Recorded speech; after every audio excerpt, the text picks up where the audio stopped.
Hello, I'm the producer, Jacob Cook, and UpTalk is a weekly, upbeat, uplifting, forward-looking resource show, offering expert perception and advice on personal growth and development. UpTalk will feature guests with inspiring stories and messages filled with informative, life-changing insights. The delivery of this information is through a blend of common sense and practical application. UpTalk will be a big assist in satisfying the hunger for knowing the path to success. And now to our hosts, Lou Vickery and Jason Will. Well, welcome to UpTalk. I'm Lou Vickery, and I tell you what, you're so spiffy today, all dressed up. And what's your name again? You don't look like the same guy that was here the last time I was here. This is Men's Warehouse. Men's Warehouse. Yeah, so I don't know. I don't know if you can swing this. Well, Jason Will, how are you? I'm doing good. That's good to see you. Yeah, I can't believe we're still on the air. I figured we'd be doing something else by now. Well, but they would have pulled the plug on this thing. Well, we're excited to have you along with us today. Well, we actually are going to have twin brothers with us. Yeah. And the McMillan brothers. McMillan brothers. Mm-hmm. Yeah. One of those men I've seen in his underwear. Oh, yeah? Yeah, but I'm not going to. This happens to be your stepdad. That's as personal as right? I'm going to get. Yeah, I'm not going to get into the details. Your stepdad, right? Yeah, so you have to guess which one. Hey, that's it. They'll have to guess. Yeah. Because they look alike. They do. They sound alike. They look alike. It's freaky. Yeah. And they're both in the political arena. They are. They're hooked on politics. Yeah, well, politics is addictive. You think it's addictive? For them, it is. For those two, it is. You know, there's something about the McMillan twins that I always kid them about. Every time I see them, I always say, you know, we're a month apart age-wise. Oh, really? You aware of that? No. I know that I don't look that old. Which direction? No, they're a month younger. Ah. Yeah. It's okay. So you're the elder statesman of the group. No, they're elder than I am. Oh. By a month. Oh. Okay. You got that? I don't know. But let's start over. Well, let's. But my point is that I always remind them about being chronologically gifted. Mm-hmm. So they're chronologically gifted. So am I. Yeah. Do you know one of the best ways you can tell if you're chronologically gifted? How? Well, if you sit down, you have to work hard to keep going to sleep. Mm-hmm. I mean, seriously. If you sit down in an easy chair, you're going to relax, have a little toddy for the body. Next thing you know, you I'm got good. that? I'm good. I just have good? Yeah. Well, I nerves. heard somebody say they couldn't wait to get a little cocktail or something. Did I hear that? Yeah, it was just the way you put it. That was in the audience, I heard. Toddy. Toddy. Yeah, our studio audience. A toddy for the body. I'm going to use that. That just made my day. Oh, good. I'm glad. Okay. Well, anyway, John McMillan is a state treasurer. John has been in the political arena about 50 years. He has actually served in 3 different departments as the head man in Montgomery. No, it was what is that? Conversation? Not conversation. Conservation. Conservation. There you go. Oh. You figured forestry and conservation. Yeah. And then he was the head of industry and agriculture. Mm-hmm. And then now he's the state treasury. Yeah. Well, and now he gets to handle the big bucks. You know? Right. But so we'll be talking with John about some of the things going on in his department. And then Steve, his brother, will be along with us. And Steve is state representative from South Baldwin County. Yeah, I think since I want to say when did he get in the legislature? Like early 80s, like 81? Yeah. He's actually he's been there over 30 years, so it's been in somewhere like 86, 87. Okay, all right. I knew it was the 80s. I had that right. So he has been in the public service business for quite a while too. Mm-hmm. Yeah, I went to Montgomery. I was a page. Oh, you went up and worked for him? Yeah, a few times and got to, You know why they call them pages? Because they hit a little button and they page you and tell me to go get something. That's right. Yeah, you're a gopher. I was exactly. That's just a professional way of calling you call it a gopher, they call them a page. Well, I look at it this way. Like a lot of times I get them lunch. Yeah. So if I didn't get them that lunch, maybe their cognition would be off and they'd, push the wrong button. I don't know. We're going to take a break. We're going to give you a break. We'll be back. We'll wait and see which one of them we have first. You're so optimistic. You actually think we have viewers. It's adorable. We do. Oh, we do? Yeah. Okay. I see a couple of them out there. All right. Thank you. Hey, thank you for watching. Yeah. We'll be back. You stay with us. Welcome back to UpTalk. I'm Lou Vickery, and now it's time for our very special guest for today, John McMillan. How are you? I'm doing great, Lou. Good to be with you. Hey, we're so excited to have you here. John is the state treasurer, as we mentioned in our open monologue, is the state treasurer for the state of Alabama. Now, John, I want to talk a little bit about the treasurer's office, but before we do that, let's back up and in your own words, tell us a little bit about your background. I know you spent about 50 years as a public servant. So you started as a mere child, right? One way or another, yeah, that's right. I was born and raised in Stockton, been in Baldwin County most of my life. And that's Baldwin County, Alabama. That's correct, until I got involved in public service and wound up moving to Montgomery. So it's about half and half. So the interesting thing now, what did you do when you first started out after college? Well, tell us a little bit about where you went to school. I know you went to Baldwin County High School because we played football against each other. That's right. Well, after high school, I attended Rhodes College in Memphis and finished there with a degree in economics. And then came back to Stockton and worked in our family sawmill for a number of years. And then that's when I got in public service. During the time I was there, I was a Baldwin County commissioner, and then elected to the state legislature, and then I was commissioner of conservation and natural resources during Governor James's first administration. Then I worked at Alabama Forestry Association for a number of years, and then retired and ran for Commissioner of Agriculture and Industries, and was fortunate enough to have the opportunity to serve 8 years there, and then decided to run for state treasurer. So that's where we are now. So you're going to make a career out of this government service? Huh?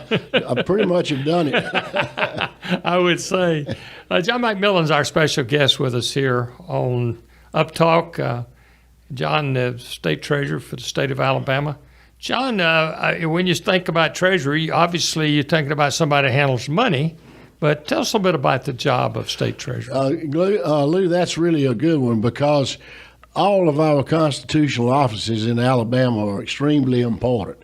I think the average citizen, since they don't have much interface with the treasurer's office, for example, except in a few ways that we'll have a chance to discuss, but the treasurer serves on 21 different boards, commissions, and authorities, all to do with money. Okay. The treasurer and the treasurer office has direct influence day to day on pretty close to $10 billion. $10 billion. In investments, daily investments, cash management, and the various other accounts and funds that we are responsible for. Just out of curiosity, John, who handles the investment part of it for you? The treasurer's office handles the investment, and we have a number of boards and committees that participate, as well as consultants. And in the year that I've been there now, it's been a mighty good time to be managing investments. Yeah, I bet. And interesting that when you start thinking about investments, you only think about stock market, but you're talking about all kind of different kinds of investments, right? We are, and of course, the day-to-day funds are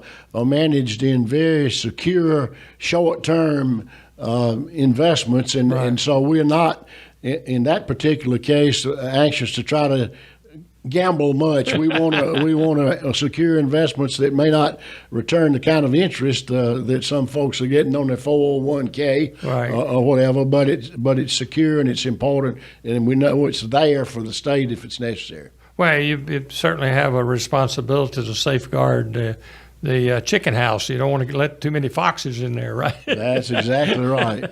John McMillan's our special guest here on UpTalk.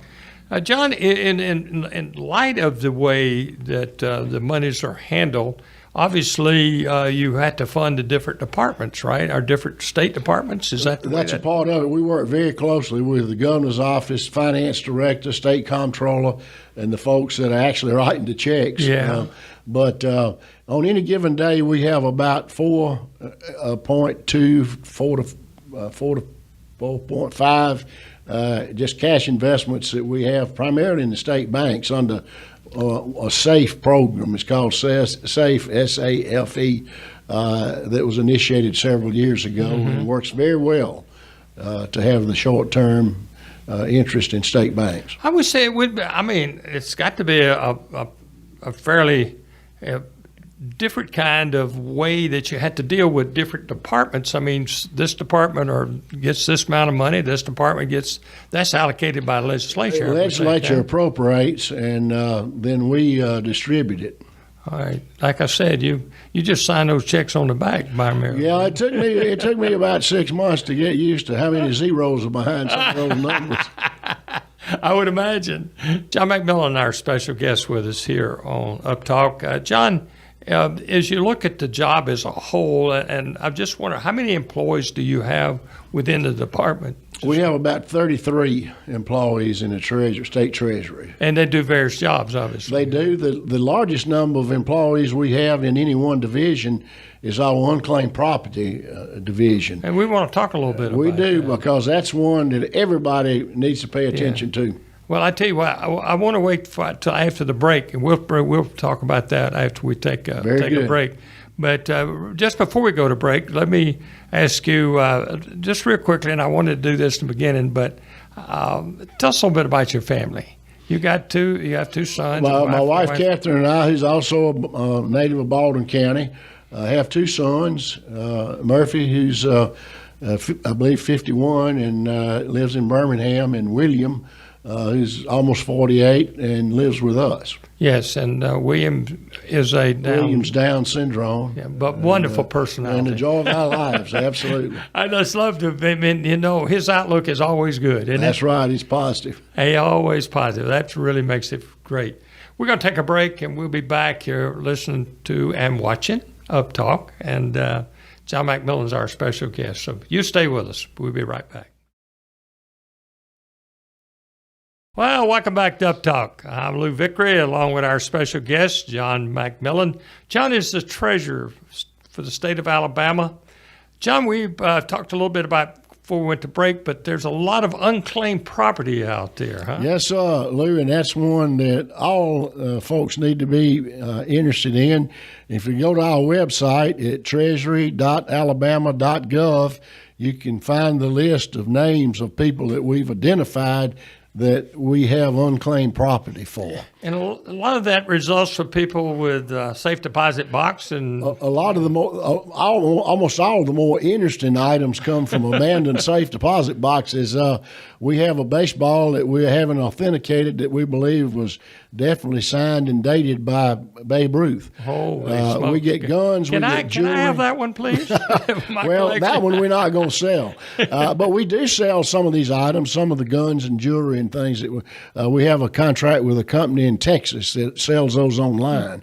But we have about $950 million of unclaimed property. Say that that's again. That's the cash part of it. Say that again. $950 million. Holy cow. And those 10 folks that work on that all day, every day, want to get it back to the people it rightfully belongs to. And so that's a challenge, and they almost like detectives in a lot of ways. They get a lot of fulfillment of finding somebody that is the rightful owner of that asset and returning it to them. Well, I had some a little piece of property I had forgotten I had invested in Louisiana, and 20 years after the fact, they found me. Yeah, all states have that one way or another. Not always in the treasurer's office, but let me say here that people need to make provision for what happens to their property. Yes, people die. Have a safe deposit box that nobody in the family is even aware of, and it winds up with us trying to find who should have it. And the same with cash. We get a lot of like abandoned insurance policies and things. We have insurance policies, bank accounts. So it's extremely important because it can be very expensive for the people that are trying to reclaim the property if they have to go hire a lawyer or go to the courthouse and try to get records or some way of proving that they should have it. And that's a burden for us as well because we are audited on how good a job we do of getting it where it's supposed to go. So we have a real strong interest in getting it right. Now, John, how long do you keep it before you then maybe make it public for sale? Those items, like just say jewelry, usually about 3 years. Oh, okay. But the cash is just there for in perpetuity, and we actually return the interest. The rightful owner does not get the interest that's accumulated while we manage it. So if it's cash, we manage it, and we were able to return last year $61 million to the state general fund from those investments. Holy cow. We need to just do a big old yard sale right on the lawn of the state capitol, don't we? Huh? We are working on a display for some things at the Capitol, like the Babe Ruth baseball, if it turns out to be authentic. Right. Now, how long would it take before you know whether that is or not? We've got a company that's doing that for us, and we know that he did play in a baseball game in Atlanta on the date that he signed it, and he put the date on there, and he put the location. So it looks pretty authentic so far. That's interesting. John McMillan, our special guest here on UpTalk. John, if somebody wants to find out, get a little more information, maybe they feel like they have something, give us that website again. That's what to do, go to the website. The website for anything to do with our office, and it's treasury.alabama.gov. treasury.alabama.gov. That's right. All right, great. John, there's a couple other things that we wanted to touch on. Education fund. Yes, that's one of the things that we administer is a 529 education savings plan. And that's something I would encourage people to really look at. It doesn't cost anything to open the plan. It's a great thing to have available, particularly with young people, to start saving for college or technical school or community college or whatever. Alabama's got a huge emphasis right now on workforce development, and down the road that can be a tremendous asset to further education for young people, particularly. It's so important because across the state right now, the average college graduate has about $33,000 debt when they finish college. All the information about opening the savings accounts for education can be reached on our website as well. All right, very good.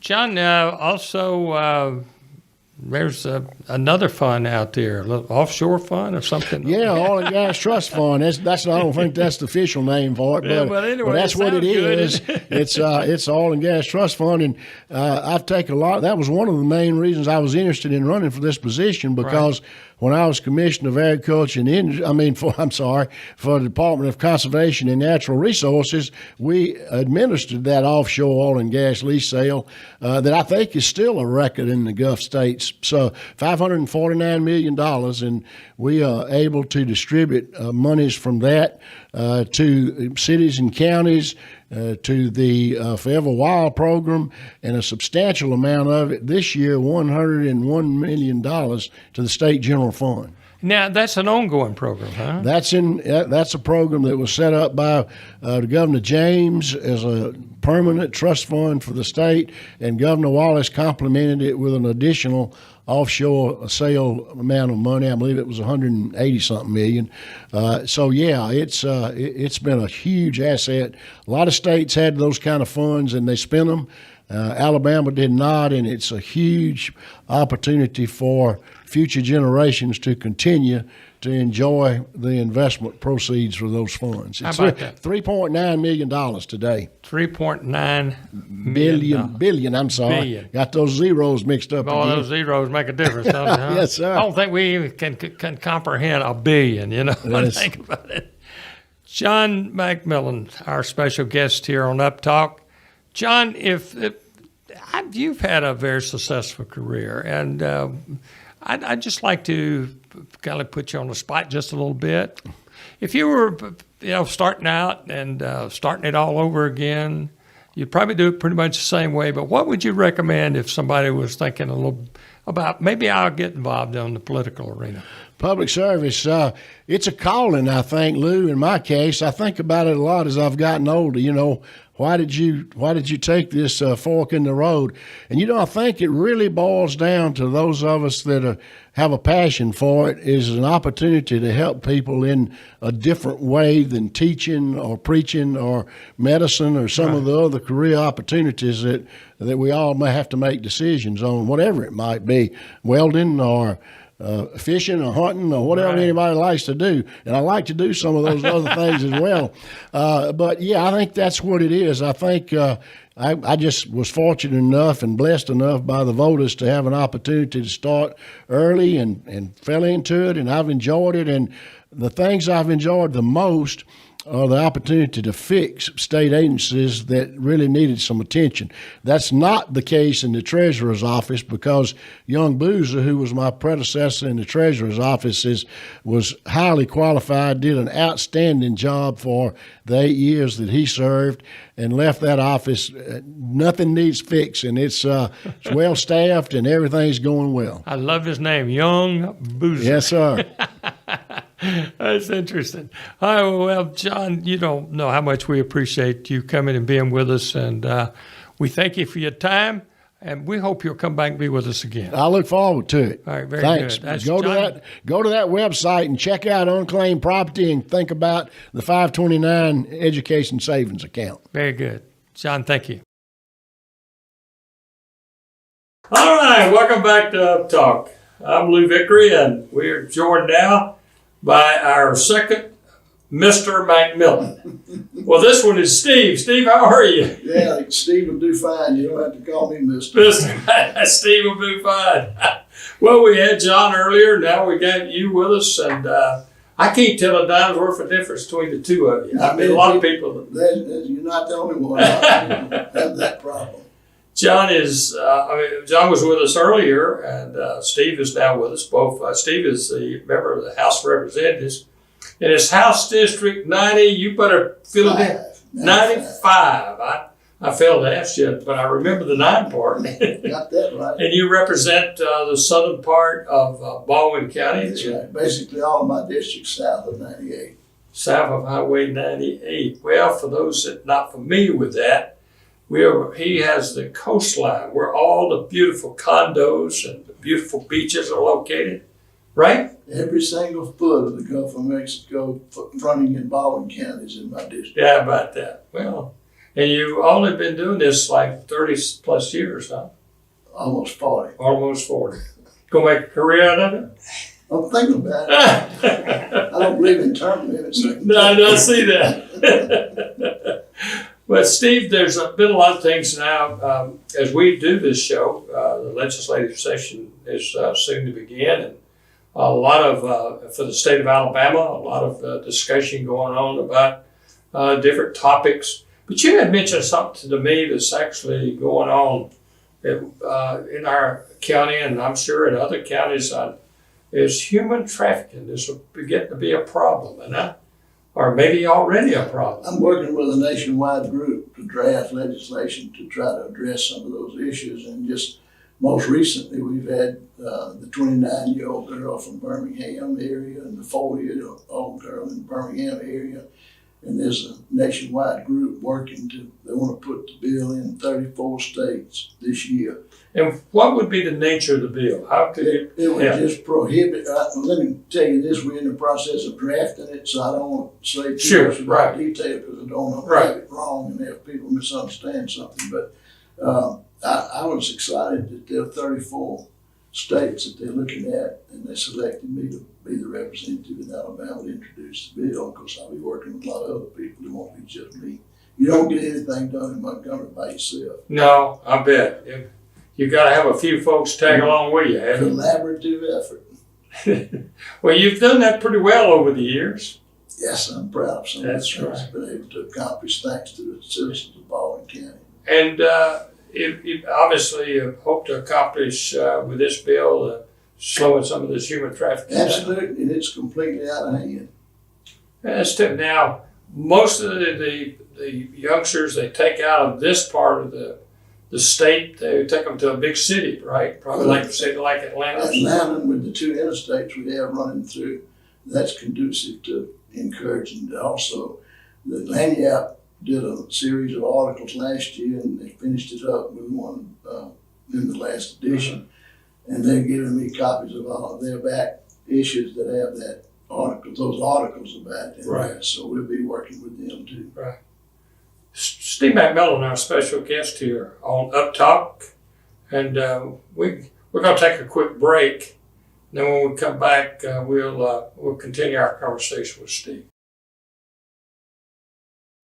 Well, welcome back to UPTalk. I'm Lou Vickery. Our special guest today is Steve McMillan, one of our special guests today. Steve, a lot of things, other things going on, but you also mentioned to me something about an educational program, veterans to teachers, Troops to teachers. Troops to teachers. We right? have a teacher shortage in Alabama, in particular in the K through It's that way all over the country, I all over understand. the country, and we're probably about averages. But when we started looking into ways to address that issue, I stumbled across a program called Troops for Teachers, or Troops to Teachers, really. And I'm really enthusiastic about it because it gives scholarship programs that pay off loans, help the certification process. We probably will give them a couple of years to get their certification while they're teaching. That's one of the things you've got in mind, if we can meet the federal requirements. But I was tickled to death to find this program. It gives them something for the veterans. Right. It helps them get back into society and continue to make a contribution to the public. Well, so basically it's an opportunity for them to get a reasonably good education, not cost so much money then, and then the process they Really feel got a job waiting on them because there's a need there, right? Absolutely. That's good. Now, where are you with that program? I mean, what's the next step? Waiting to see if the Lieutenant Governor wants to put it as part of his agenda on the governor. I'm communicating with both officers, maybe both of them. We'll see. Okay. Steve, what else is out there that you'd like to share? Rural health is Rural health. a real primary interest of mine. I know we were talking a little bit earlier, and you had thinking about inviting Dr. Will Baker. Yeah. Who really has done more for this effort than probably anybody else. There's a friend of his named Dale Quinney, who's the head of Alabama Rural Health, who's doing a good job. But it's been a little slow haul. We had some people opposed to it that shouldn't have been, but they were. Right. Had to get around that. Why would anybody oppose it? I guess is my question. Turf. Turf. Turf. Amazing, isn't it? Into business and don't want any competition. Isn't that amazing? That's now I can understand that part. But rural health, is it difficult to get doctors to work in rural? It's not initially what Dr. Baker had planned was to come up with scholarship funds so that when we had a pre-med student or person that was going to serve their residency, they could go to an area that's underserved and fill a real need and either pay back the scholarship fund or stay a certain number of years.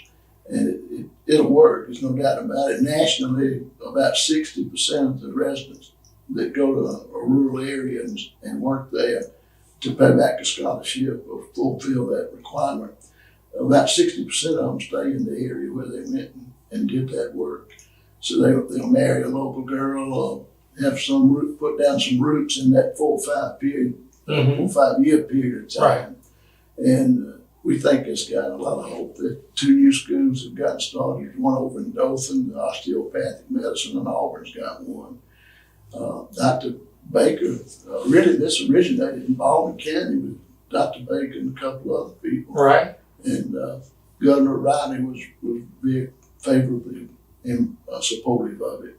So we've got students now, I've lost track, 20 or 30, maybe more, scattered all over Alabama, and several of them have wound up coming back to Foley where they serve their residency and practicing here. Well, I tell you what, I know that there's a dire need across the country in the rural areas. And it's glad I mean, it's exciting to hear that they're addressing the issue and they're doing something about The that. broadband that we're putting in areas is going to be a big help for telemedicine too. So things are looking up. Well, that's great. Steve McMillan, a member of the House of Representatives, State of Alabama, House District 95, is our special guest here on UpTalk. And Steve, the competitor said, well, you work 2 months out of the year and you get paid all those big bucks. Well, that's not quite true, right? No, I was listening to one of the young legislators on the radio on the way down, and he said his work started October the 1st, and we've just gotten through, not a couple of months, catch our breath. But people don't realize, but some people think we're in Montgomery all the time. Yeah. Others think we're home all the time. So it's just depends on who you're talking to. Depends on the crowd, right? That's right. But it's we've got people working on committees, task force and committees working on mental health, prisons, rural health, broadband, and a few others. Yeah, it seems to me that prison is a big issue. It's gonna be the big issue. I had somebody ask me over the weekend what the big issue was gonna be, and I told him prisons, and he said he couldn't believe that. Yeah. But it's gonna be, in my opinion, and for several reasons. There's talk of consolidating and having 3 large prisons, one in the central, one in the north, one in the south.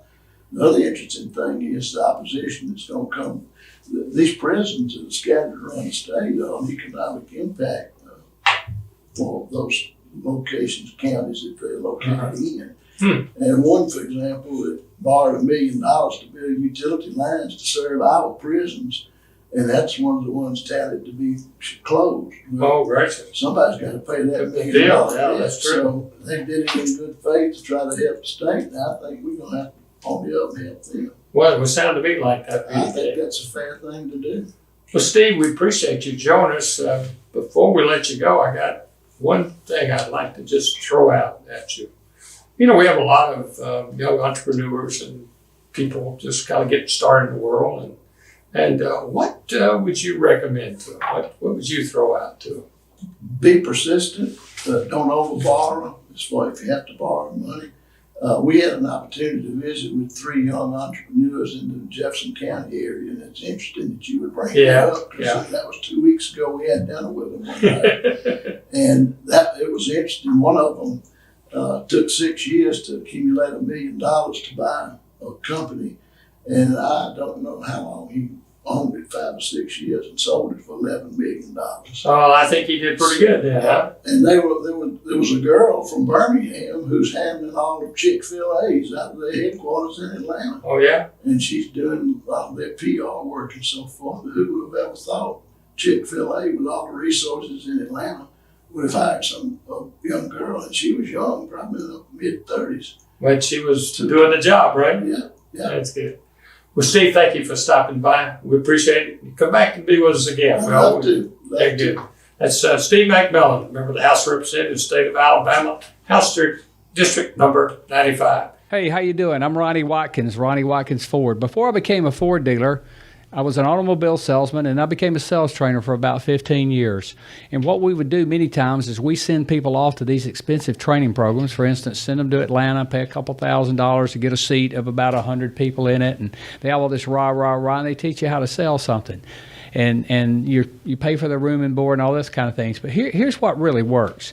You get a good book. You can take a book and you take people like my personal friend Lou Vickers, which I know very well, wrote this book on motor vapors. I've actually bought this book. I gave it to our sales managers, our salespeople. I've done a sales meeting on it. And one of the things that really motivated me on this book is the one where it says, so do you want to be average? You think nobody wants to be average. And they really don't, but they don't have a track to run on. They don't know exactly what to do. This book tells you everything. This is not a book you get in and you read. I think it's 150 pages or whatever the length of it is. You don't read the book. You live by the book. You take the book. You find out where you're having a weakness in that particular day. Do you need to up your attitude? Do you need to be a gold digger that day? In other words, when he says gold digger, that's GOAL. You have to go back and analyze your goals. What's your purpose here? What's driving you? What motivates you? What makes you want to do that? All of us need help and need motivation. One of my favorite guys of all time, Zig Ziglar. He said, we all know motivation doesn't last, but neither does bathing. That's why I do it daily. And so motivation is a daily thing. You have to keep yourself going, And that's what this book does. Don't waste your money traveling, long nights alone, or whatever. Take the book, take it with you, take it on your job. When you get frustrated, get the motivation you need. It's one of the best books I've ever read on motivation and helping become successful in sales. But all it does is give you the guideline. You have to be committed to follow these steps. Thank you. You can find the book at louvickerybooks.com. It's also at Amazon. But if you want an autographed copy, we can get it for you at louvickerybooks.com. Check it out.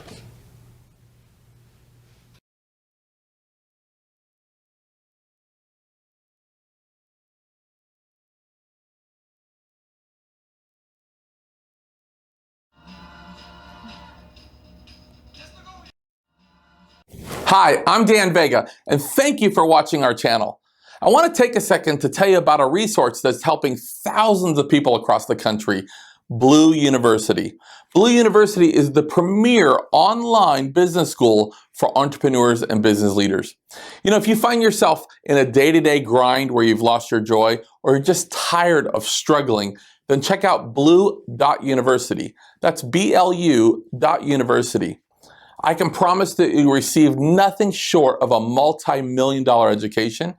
And if you want a completely different life in 3 to 6 months and a way to create wealth in 5 years or less, then again, check it out. That's BLU.university. Find out why blue is the new color of success. Also, make sure to subscribe to this channel or to give us a good rating, but that's only if you see value. And when you do receive value, make sure to share it with someone else. Thank you very much, and we'll see you next time.